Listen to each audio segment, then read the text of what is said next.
Audio Jungle. Audio Jungle.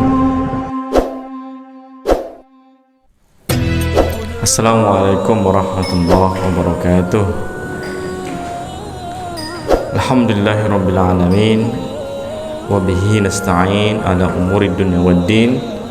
Wassalatu wassalamu ala asrafil anbiya'i wal mursalin wa ala alihi wa ashabihi ajma'in, amma ba'd. Alhamdulillah, marilah kita bersyukur kepada Allah Subhanahu wa taala yang telah memberikan kita banyak kenikmatan sehingga kita bisa menghadiri kegiatan pengajian Ahad pagi yang kebetulan adalah Ahad Wage. Dan kesempatan ini tentunya sangat berharga karena dua hal. Yang pertama karena nikmat iman, yang kedua karena nikmat sehat dan kesempatan. Ada orang yang mau ngaji seperti ini tapi tidak sehat, terus tidak sempat. Ada yang sempat sehat tapi imannya tidak kuat sehingga memilih untuk tidak hadir. Bapak Ibu semuanya yang semoga dirahmati Allah Subhanahu wa taala, pada kesempatan kali ini saya akan menyampaikan materi tentang keutamaan bulan-bulan haram dan amalan-amalan yang disyariatkan di dalamnya. Apa itu bulan haram, Bapak Ibu semuanya? Sekarang kita di tanggal berapa, Bapak Ibu?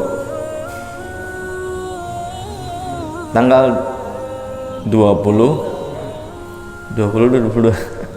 tanggal berapa, Bu?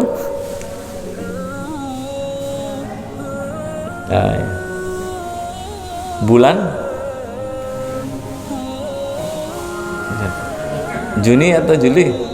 Nek Juli tanggal 3. Kalau di kalender Hijriah kita berada di bulan Zulqa'dah, tanggal 22 atau 3, Pak? Kalau hari Jumat kemarin 21, Sabtu 22, 23 kan? 23 Zulqa'dah. Nah, pada kesempatan ini mari kita belajar apa sebenarnya keutamaan bulan haram itu, dan apa itu bulan haram. Allah berfirman dalam surah At-Taubah ayat 36, A'udzubillahi minasyaitonirrajim. Inna iddatasy syuhuri indallahi 12 syahran fi kitabillah yauma khalaqas samawati wal ard minha arba'atun hurum dzalikad dinul qayyim fala tuzlimu fihinna anfusakum. Jadi sesungguhnya dalam hitungan Allah itu ada 12 bulan. Kemudian Allah menciptakan langit dan bumi di bulan-bulan itu, dan di dalamnya ada 4 bulan haram. Apa saja itu? Ibnu Katsir dalam tafsirnya menyebutkan 4 bulan haram ini. Tapi sebelumnya mari kita hafalkan dulu bulan-bulan Hijriah. Yang pertama bulan Muharram, kedua Muharram Safar, yang ketiga apa? Rabiul Awal, yang keempat bisa Rabiul Tsani, bisa Rabiul Akhir, yang kelima ada yang mengatakan Jumadil Ula, kemudian yang yang keenam Jumadil Akhirah, yang ketujuh lupa Rajab, yang kedelapan Sya'ban, yang ke-9 Ramadan. Yang ke-10 Syawal. Yang ke-11 Zulqa'dah. Yang ke-12 Zulhijjah. Sejak kapan ibu tahu kalau bulan Ramadan itu jatuh di bulan 9? Sejak kapan? Mungkin sejak hari ini, Bu, ya. Ramadan itu di bulan ke-9. Kalau Masehi hafal, Bu, ya? Mulai, Bu. Januari, Februari, Maret, April, Mei, Juni, Juli, Agustus, September, Oktober, November, Desember. Hafal. Lebih hafal mana? Masehi atau Hijriah? Lebih hafal Hijriah. Masehi. Padahal perhitungan kayak puasa bid atau puasa pertengahan bulan itu dihitung menurut kalender Hijriah. Dan banyak ibadah-ibadah kita itu dihitung berdasarkan kalender Hijriah. Nah, karena kita terbiasa di kalender Masehi, maka kita lebih hafal kalender Masehi. Jadi itu 12 bulan Bapak semuanya. Nah, di dalam 12 bulan ini ada namanya bulan-bulan haram. Haram artinya apa, Bu? Masjidil Haram. Suci, disucikan, dimuliakan. Masjidil Haram, masjid yang dimuliakan. Anak haram? Anak haram. Haram itu kan sesuatu yang nggak boleh dilakukan. Ini nggak boleh dilakukan. Kenapa dia nggak boleh? Agar kita suci, bersih dari dosa. Orang nggak boleh minum minuman keras, haram. Kenapa? Kalau ditinggalkan dia, maka kita akan bersih dari dosa minum minuman keras. Jadi ada 4 bulan haram di dalamnya. Apa saja itu, Bu? Menurut tafsir Ibnu Katsir itu disebutkan ada 4. Yang pertama adalah Zulqa'dah, Zulhijjah, Muharram, Rajab. Nah, ada 4 bulan itu. Sekarang kita di bulan Zulqa'dah. Maka sekarang kita berada di bulan-bulan yang dimuliakan Allah Subhanahu wa taala. Jadi kalau Allah memuliakan bulan itu, kita harusnya ikut memuliakannya. Jangan biasa-biasa saja. Wong Allah yang bilang, wong presiden aja yang bilang, kita manut kok. Masa Allah yang mengatakan ini ada bulanku, bulan muliaku, aku muliakan bulan ini. Maka kita sebagai manusia, makhluk ciptaannya, ayo kita muliakan, bergembira, bersemangat di bulan-bulan ini untuk menyambut keutamaan bulan haram ini. Nah, kita mulai dulu dari membahas bulan Zulqa'dah. Zulqa'dah, Qa'dah. Secara bahasa Zulqa'dah itu pengertiannya adalah gencatan senjata, penguasa gencatan senjata. Jadi Zulqa'dah sendiri bermakna pada saat itu larangan untuk berperang atau melakukan gencatan senjata.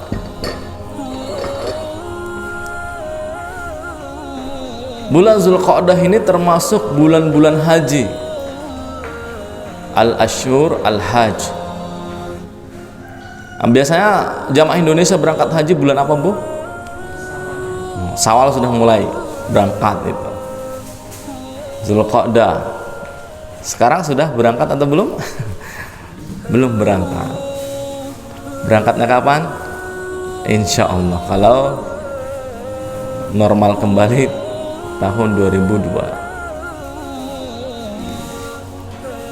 Semoga kita diberikan kesempatan Allah Subhanahu wa taala untuk menjadi tamunya.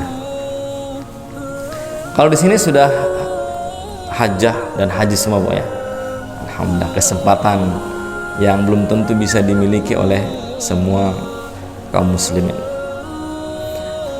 Juga di bulan Zulqa'dah ini Allah menjanjikan kepada Nabi Musa untuk berbicara langsung pada malam-malam Zulqa'dah. Jadi Allah itu 40 malam berbicara kepada Nabi Musa, dan itu 30 malamnya terjadi di bulan Zulqa'dah, dan 10 malamnya terjadi pada bulan Zulhijjah. Sebagaimana Allah berfirman dalam surah Al-A'raf ayat 142, wa wa'adna Musa salasina lailatan wa atmamnaha bi ashrin fatamma miqatu rabbih arba'ina lailah. Dan telah kami janjikan kepada Musa memberikan Taurat sesudah berlalu waktu 30 malam, dan kami sempurnakan jumlah malam itu dengan 10 malam lagi. Maka sempurnalah waktu yang telah ditentukan Tuhannya 40 malam. Terjadi di bulan Zulqa'dah. Amalan apa yang disyariatkan di bulan-bulan Zulqa'dah ini? Pertama, mulai melaksanakan kegiatan haji. Salah satunya adalah haji, salah satunya adalah melakukan umroh. Mulai melaksanakan, mengerjakan rangkaian-rangkaian haji, salah satunya adalah melaksanakan umroh. Apalagi ada namanya, kita Indonesia ini menggunakan tata cara haji tamattu. Haji tamattu itu umroh terlebih dahulu, baru kemudian melaksanakan haji. Maka rangkaiannya kemudian sudah kita lakukan di bulan-bulan Zulqa'dah. Apalagi amalan yang disyariatkan di bulan ini? Yang kedua adalah bertaubat kepada Allah Subhanahu wa taala dan meninggalkan segala maksiat dan dosa semampu kita. Maka bulan-bulan ini bulan taubat sebenarnya. Memperbanyak taubat dan istighfar kepada Allah Subhanahu wa taala. Apalagi kita ini sedang diuji dengan makhluk Allah yang kecil sekali. Saking kecilnya makhluk Allah ini, nggak kita lihat.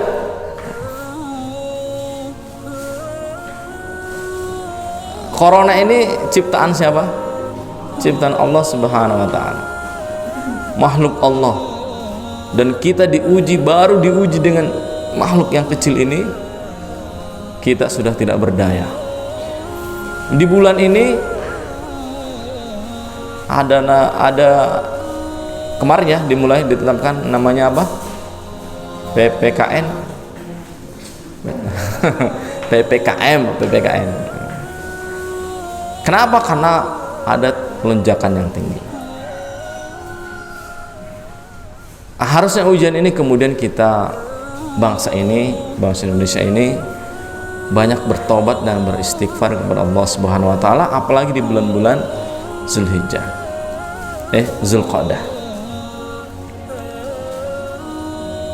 Dan itu cara yang paling bagus untuk meningkatkan namanya iman, agar imunnya meningkat. Imannya meningkat, imunnya meningkat, insya Allah aman.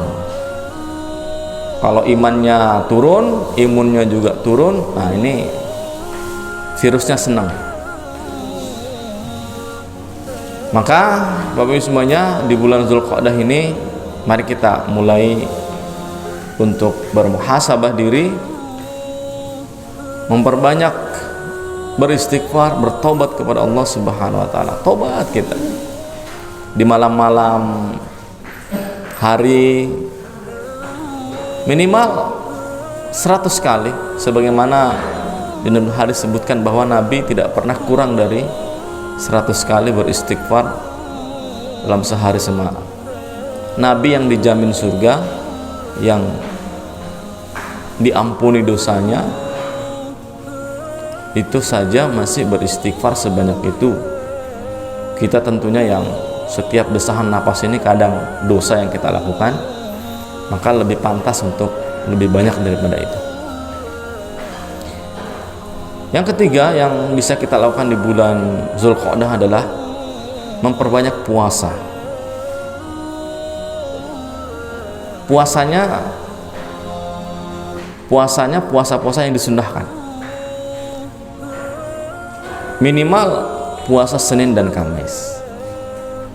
Besok Senin kita niat, ya Allah, puasa Senin di bulan Zulqa'dah, di bulan yang Engkau muliakan.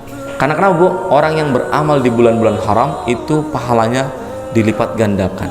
Begitu pula orang yang berbuat dosa di bulan Muharram, di bulan haram, dosanya juga dilipat gandakan. Maka besok kalau puasa Senin, maka lebih baik daripada puasa-puasa Senin di bulan-bulan yang lain. Maka kita besok insya puasa Senin, memuliakan bulan haram, sekaligus mendapatkan keutamaannya. Puasa Senin Kamis,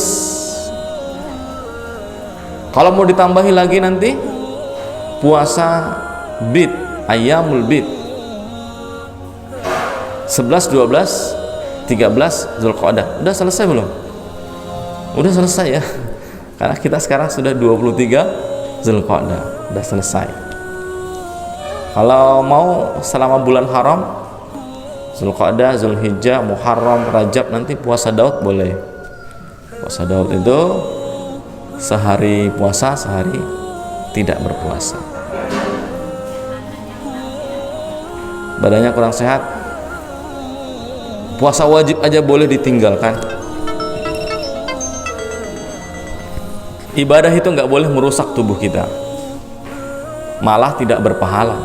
Contoh, ada orang yang tidak puasa, memaksa puasa, malah dosa dia, karena dia memaksakan diri untuk beribadah kemudian merusak dirinya. Nggak boleh kita merusak diri kita.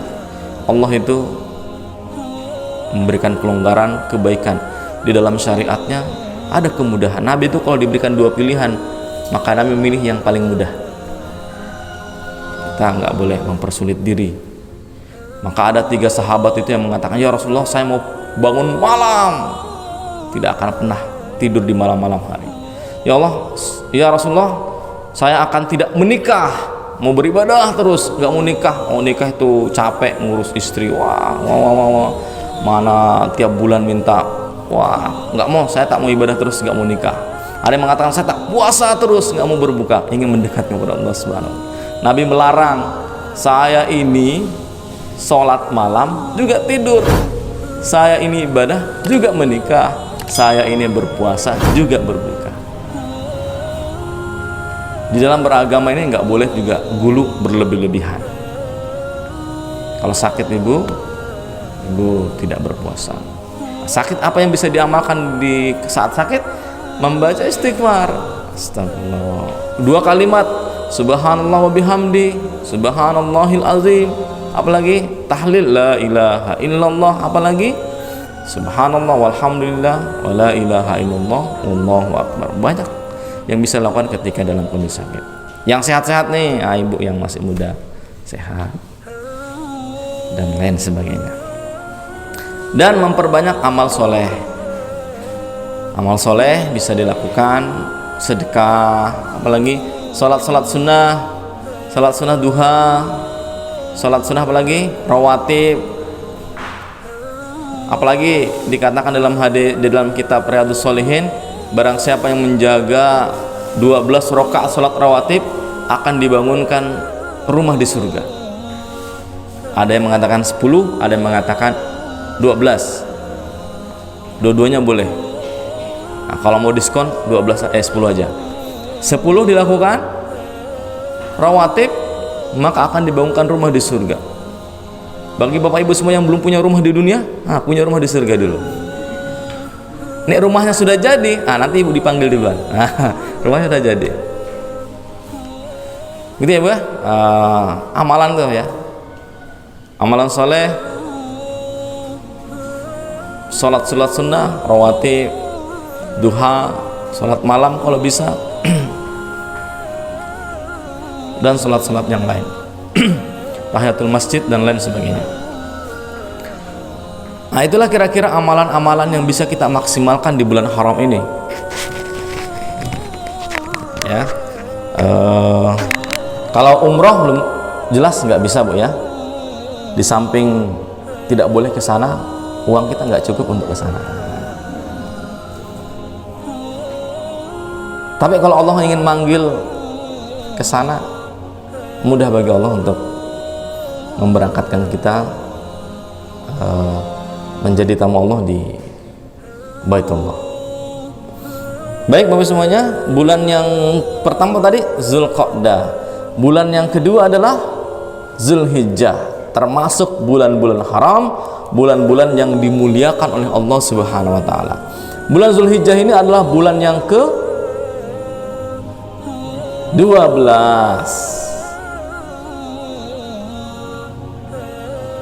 Di bulan ini apa keutamaan bulan Zulhijjah ini? Yang pertama ada 10 malam di awal. Wal fajri walayalin ash, demi fajar, dan 10 malam-malam di pertama itu bulan Zulhijjah. Ada 10 malam pertama itu di bulan Zulhijjah. Itu malam-malam yang mulia. Kalau bisa berniat sekarang, nanti masuk Zulhijjah 10 malam itu tidak alpa sholat malam. Bangun sholat malam, menghidupkan malam-malam Zulhijjah. Di bulan Zulhijjah ini juga puncak pelaksanaan manasik haji. Mulai hari apa, tanggal berapa haji puncaknya? Itu mulai dari start tanggal, ibu-ibu yang sudah haji, tanggal 8 itu sudah siap-siap start di Mikot. Mikotnya Indonesia di mana? Yalamlam. Yalamlam Bu ya. Saya belum pernah datang sana, saya di Yalamlam ya. Kemudian berangkat untuk ke tanggal 8 itu untuk ke dari Mikot kemana? Ke Arafah. Nanti perjalanan ke Arafah malamnya nginep di hotel atau di mana? Nginep. Nanti di Arafah. Puncaknya nanti adalah wukuf di Arafah tanggal 9 setelah zawal, sholat duhur, masa hari tergelincir, wukuf di situ sampai menjelang maghrib. Itulah puncak pelaksanaan ibadah haji ketika wukuf di padang Arafah tanggal 9, kemudian 10, 11, 12, dan 13. Maka di bulan Zulhijjah ini puncak pelaksanaan dari manasik haji. Ada wukuf di Arafah. Kemudian di bulan Zulhijjah ini juga ada syariat apa namanya? Syariat sholat Idul Adha. Di bulan Zulhijjah sholat Idul Adha. Ada juga syariat setelah sholat Idul Adha adalah udhiyah, berkurban, menyembelih binatang kurban. Nabi mengatakan barang siapa yang memiliki kelonggaran, falam yudhi fala yaqrabanna musallana, kemudian dia tidak berkurban, maka nggak usahlah dekat-dekat dengan sholat kamu.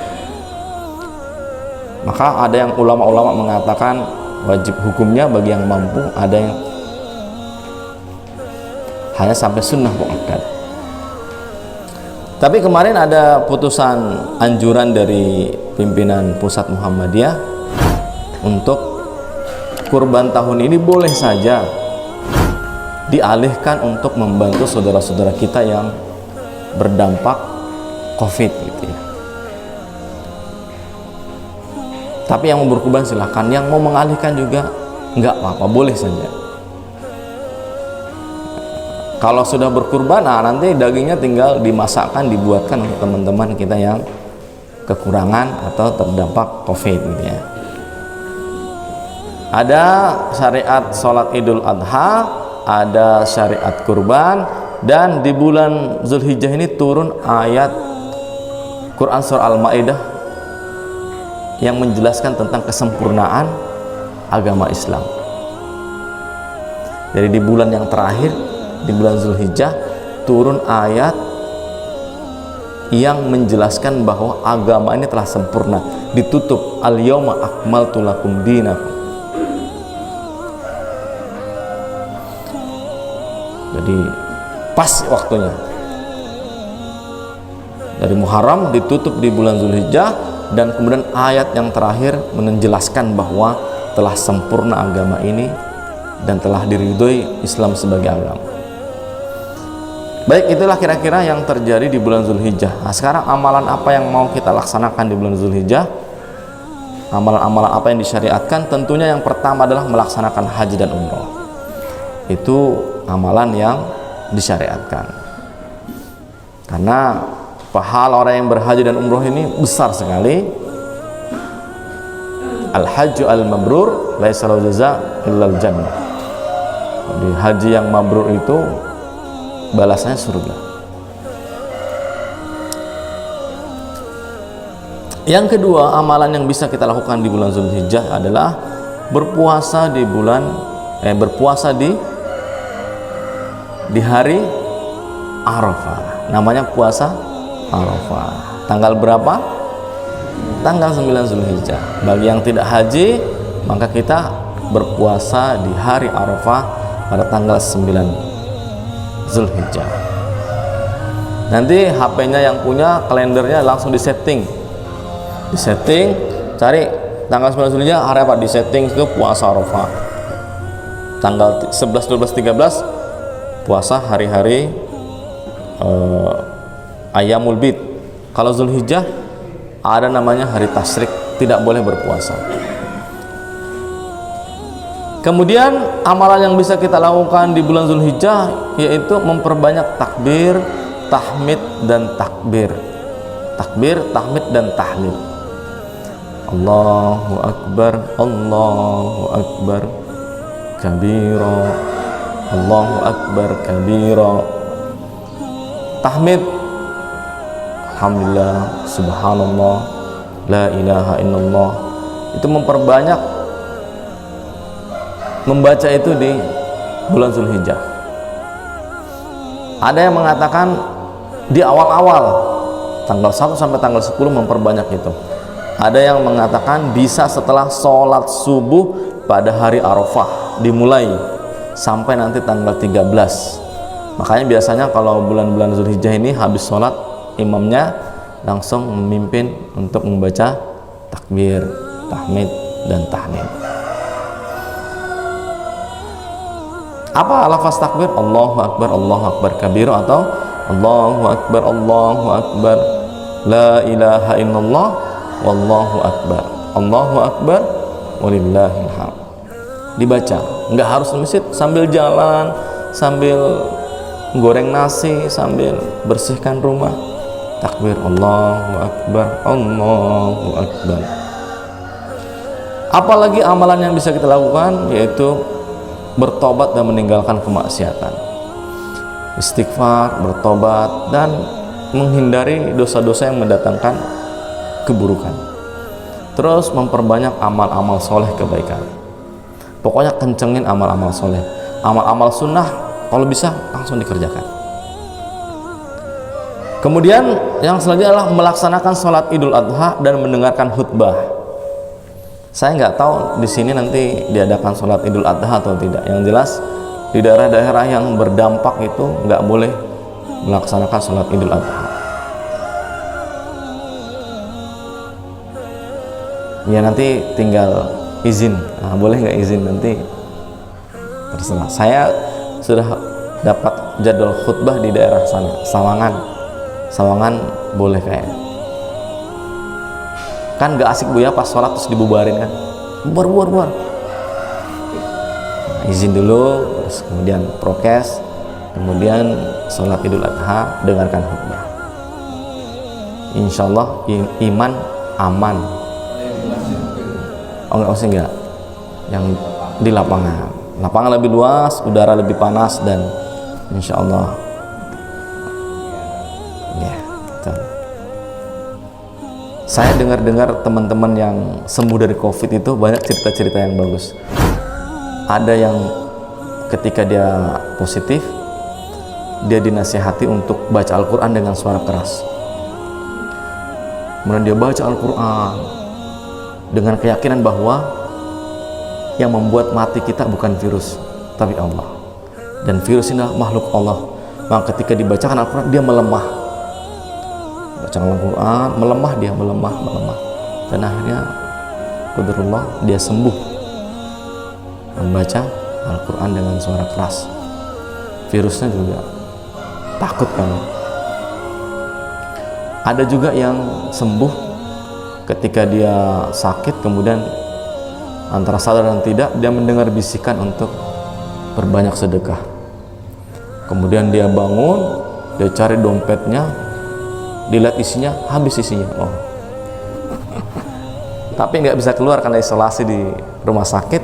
Setelah dia dibolehkan pulang ke rumah, dia ambil semua uang yang ada di rumahnya, dia amplopi, dia ke pinggir, ketemu orang, dia kasih.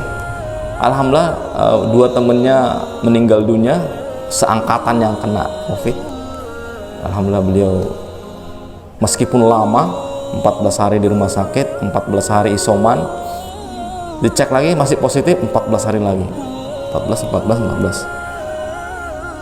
Wah, kayak itu alhamdulillah sembuh. Kita sebelum kena, mudah-mudahan tidak kena, berdoa, baca Al-Quran dulu gitu ya, banyak-banyak baca Al-Quran. Kalau saya sih begini, pagi ada namanya zikir pagi, petang ada zikir petang, kemudian ada baca Al-Quran. Rutinkan itu. Kalau zikir pagi dan petang itu kita rutinkan, insya Allah. Kalau kita nggak mampu membaca zikir pagi dan petang, nanti kita setel MP3 yang ada zikir pagi dan petang. Saya kalau pagi lagi sibuk kerja atau nggak bisa, langsung saya di kamar di rumah tak setelkan MP3 zikir pagi, satu keluarga mendengarkan sambil beraktivitas. Kalau sore nggak sempat gitu, setel aja sambil beraktivitas. Saya juga memandikan anak-anak sambil mengusap-usap pakai minyak, saya bacakan zikir-zikir pagi dan petang. Kita amalkan zikir pagi dan petang, kemudian baca Al-Quran, kemudian berwudu. Wah, kalau bisa menjaga wudunya, batal wudu, kira-kira kalau kita lakukan itu insya Allah aman, Bu. Batal wudu, berwudu, segala macam. Kita preventif sebelum terjadi, kita mencegah diri kita dengan melaksanakan itu. Kemudian melaksanakan penyembelihan. Penyembelihan nanti yang berkurban, penyembelihan tetap menjaga prokes tentunya, menyembelih dan tidak menimbulkan kerumunan yang banyak.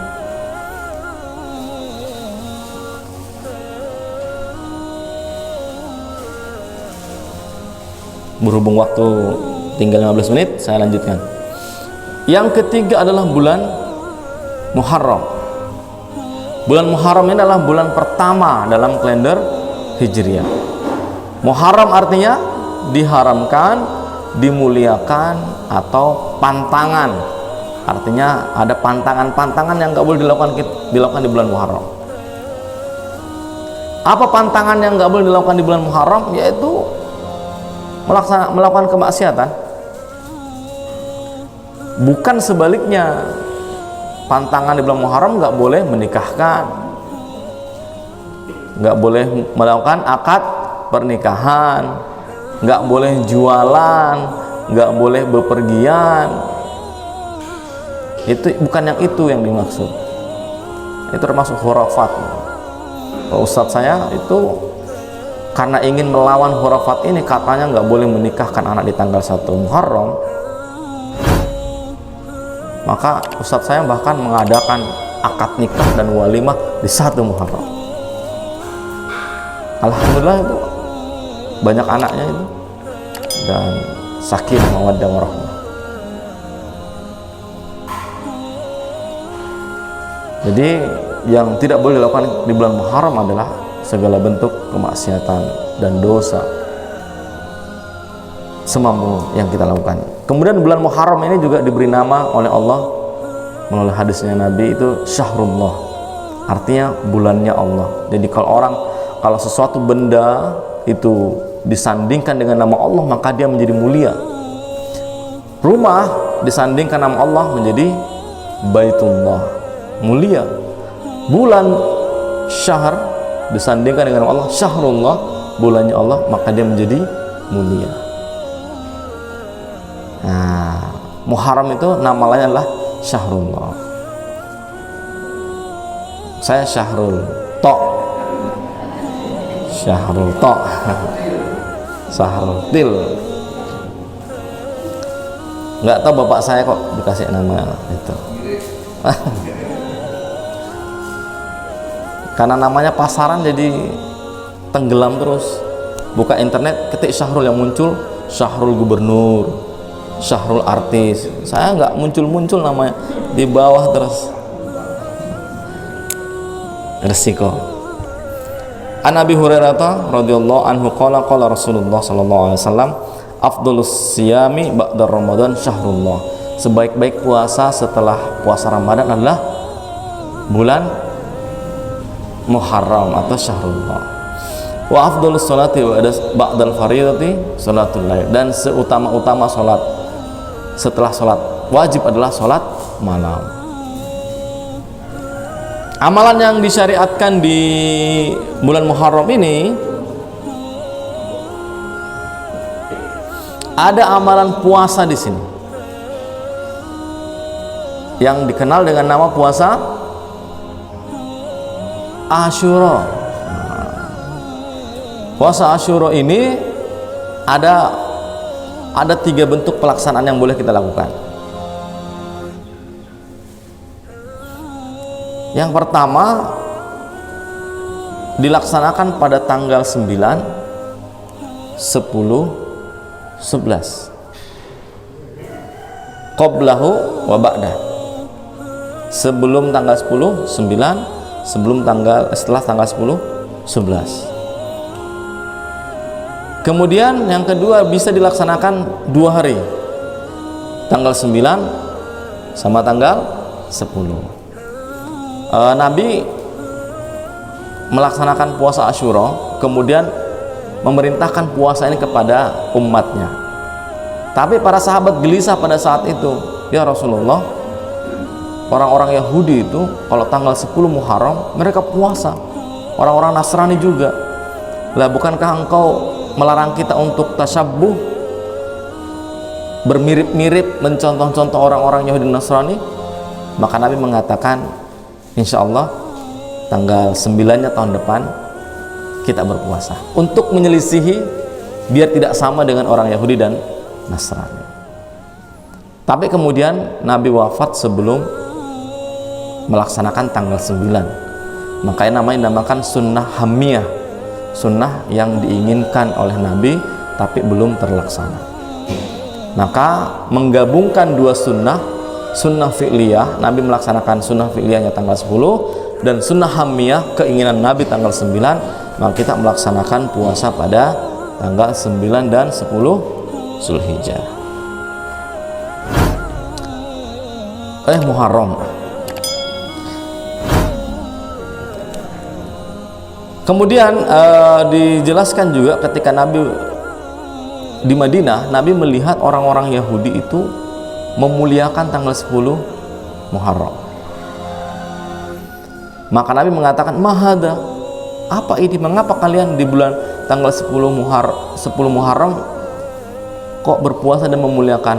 Nah, mereka mengatakan, hada yaumun sholih najjallahu bani Israil.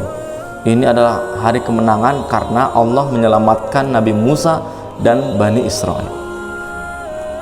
Nabi mengatakan, fa'ana ahaqqu bi Musa, sesungguhnya saya lebih berhak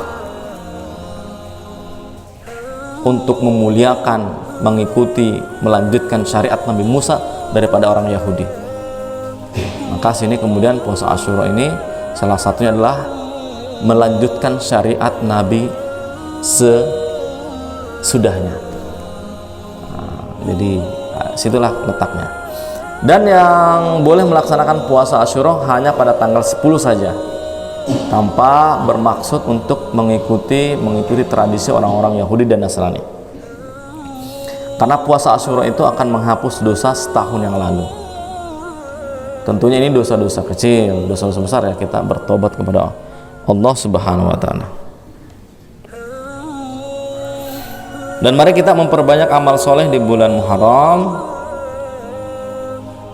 dan menghindari khurafat-khurafat di bulan ini, seperti meyakini bahwa kalau menikahkan anak di bulan Muharram itu akan hancur rumah tangganya. Kalau berjualan, rugi jualannya. Kalau bepergian, bisa kecelakaan. Dan kita melihat tradisi masyarakat kita menyambut 1 Muharram itu dengan banyak kegiatan yang tidak sesuai dengan syariat Islam. Ada yang menyambut malam 1 Syuro, 1 Muharram dengan tapa bisu. Nggih, tapa bisu nggih. Oh gitu, bisa mendatangkan rezeki segala macam. Atau dengan sedekah laut, dengan menyembelih kerbau, kepalanya kemudian dilarung ke laut. Sedekah aja ke masjid, sedekah ke laut.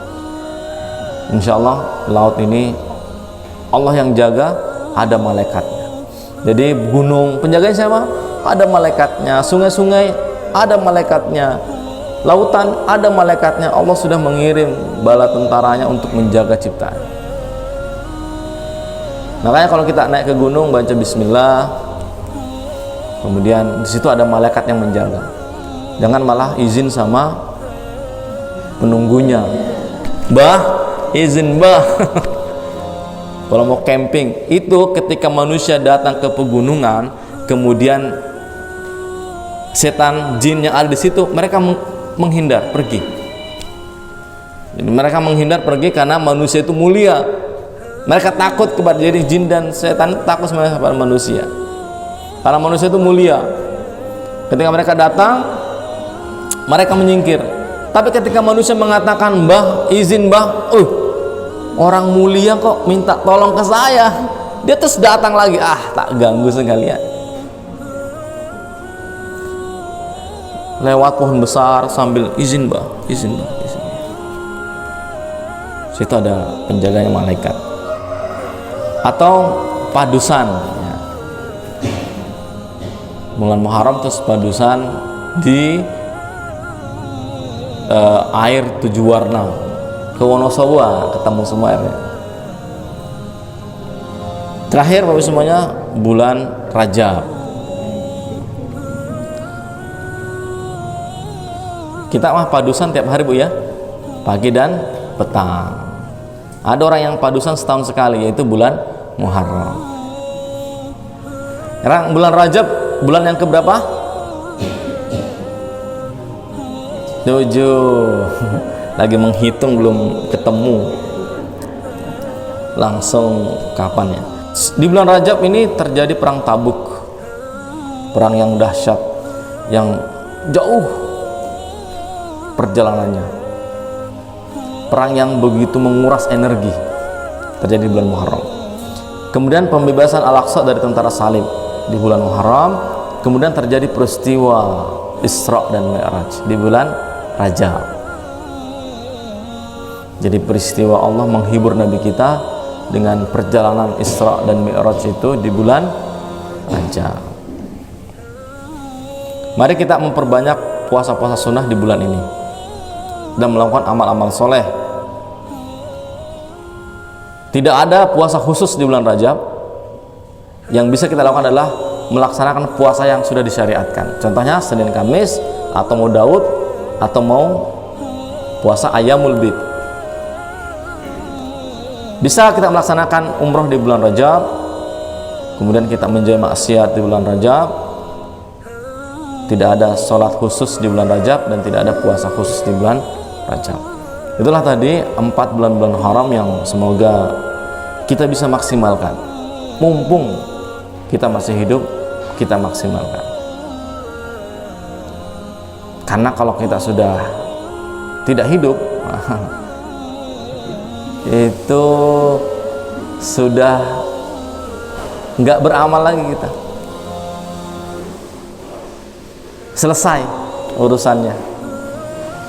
Kita berada di alam yang berbeda dengan kita. Mumpung kita pakai aji mumpung kita masih hidup, kita maksimalkan, persembahkan usia kita kepada Allah Subhanahu wa taala di bulan-bulan. Ya, ini ada 3 bulan, Bu. Masih 3 bulan, Bu, ya. Ini Zulqa'dah menjelang selesai, Zulhijjah, Muharram. Nah, minimal 3 bulan ini kita maksimalkan untuk menambah kebaikan dan amal kebaikan sebagai bekal kita nanti untuk menghadap Allah Subhanahu wa taala. Karena akhir-akhir ini saya tuh kalau buka WA isinya cuma innalillahi wa inna ilaihi raji'un. Amin amin amin amin. Innalillahi inna. Buka jam 10, buka jam 12, ada lagi innalillahi di grup yang satu.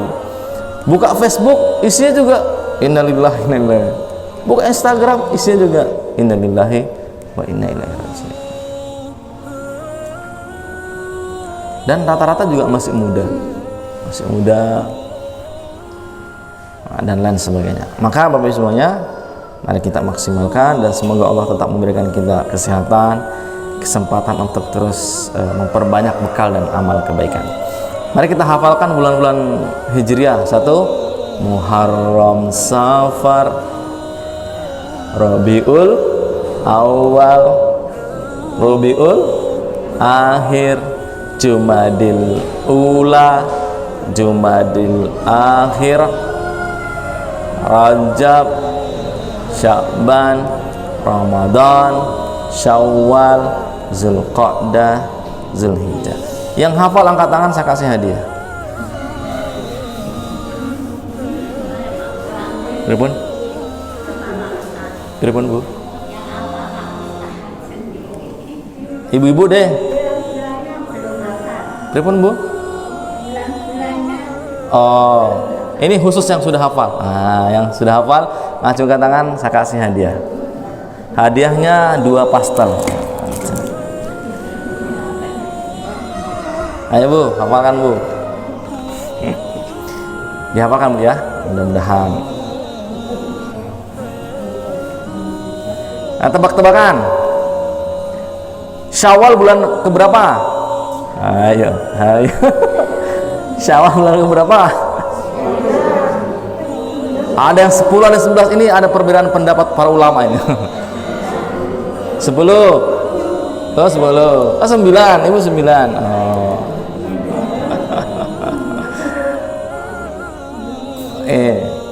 Ramadan bulan keberapa? 9. Coba yang agak berat. Jumadil Awal. Oh.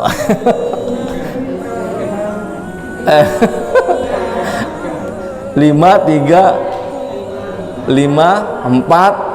Ada yang 13? Ada yang 2, ada yang 14? Haram, Safar, Rabiul Awal, Rabiul Akhir, Jumadil Ula. 5 toh? 4 atau 5? Oh. Ya. Nanti tanya anak TPA, anak kalian TPA, nanti kan diajari situ lagu-lagu menghafalkan bulan-bulan Hijriah. Baik, mudah-mudahan bermanfaat bagi kita semua dan bagi saya. Mari kita tingkatkan ibadah kita di bulan-bulan haram ini. Nasrul minallah wa fathun qarib. Saya akhiri, assalamualaikum warahmatullahi wabarakatuh.